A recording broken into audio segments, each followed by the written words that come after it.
माननीय अध्यक्ष महोदय पटोले जी, प्रदेश के पदाधिकारी, आमच्या सोलापूरचे शहर जिल्ह्याचे अध्यक्ष श्री चेतन नरोटे जी, जिल्हा काँग्रेस कमिटीचे प्रभारी अध्यक्ष आमचे वकील श्रीयुत पवार जी, दिलीप माने जी आणि उपस्थित ठीक आहे आणि उपस्थित सहकार्यांनो,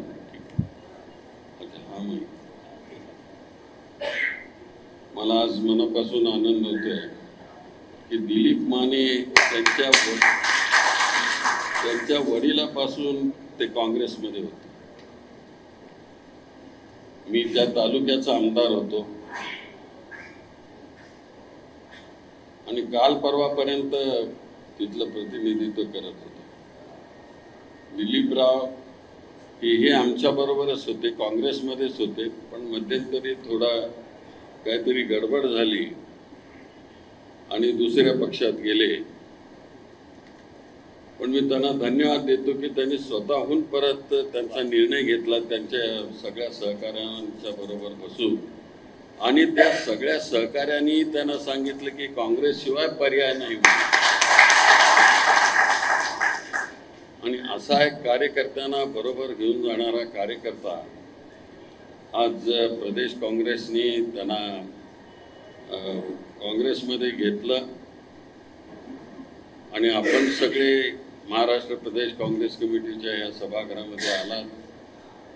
मी नाना भाऊंचं मनापासून आभार प्रदर्शित करतो की ते विदर्भात होते, तिथून ह्या प्रवेशासाठी ते इथं आले, त्याबद्दल तुम्हाला धन्यवाद.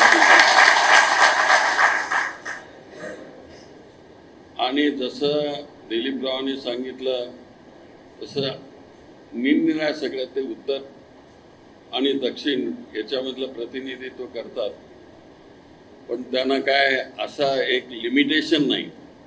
ते संपूर्ण सोलापूर जिल्ह्याचे ते नेते आहेत. आणि मला वाटतं की एक अतिशय चांगल्या वेळेस त्यांनी निर्णय घेतला की निवडणुका जाहीर झालेल्या आहेत, नॉमिनेशन फॉर्म भरतायत, अशा वेळेस त्यांनी श्री दिलीपरावांनी हा निर्णय घेतला. त्याबद्दल माझ्यासारख्या माणसाला आनंद होतो, कारण बऱ्याच वेळेस प्रणितीला देखील बीजेपी मध्ये या म्हणून सांगण्यात आलं. आता प्रणिती ही कोणाची मुलगी आहे तुम्हाला माहिती आहे, शिंदे साहेबांची. आणि त्यामुळे आम्ही काँग्रेस सोडून कुठेही जाणार नाही, मेलो तरी कुठे जाणार नाही. ते नाना भाऊ ही प्रत्येक वेळेस आम्हाला सहयोग देतात. आम्ही जे जे त्यांना विनंती करतो पक्षाच्या भल्याकरता ते त्वरित त्याची कारवाई करतात. आज दिलीपरावांचा इथं प्रवेश झाला आणि त्यांनी सांगितलं की आजपासून काम करायचं, पण हे सगळं कृतीत आणताना तुम्ही नुसत्या मतदारसंघापर्यंत मर्यादित राहता कामा नये. तुमचे सगळे नातेवाईक आजूबाजूला आहेत, मला माहिती आहे, तिथेही सगळ्यांना जाऊन, तुमच्या संस्था आहेत सगळ्यांना जाऊन कळवलं पाहिजे आणि काँग्रेसच्या उमेदवाराला निवडून आणलं पाहिजे. आपल्याला दिलीपराव मनापासून मी शुभेच्छा देतो. काँग्रेस पक्षामध्ये आम्ही स्वागत करतो. जय हिंद, जय महाराष्ट्र. एबीपी माझा, उघडा डोळे बघा नीट.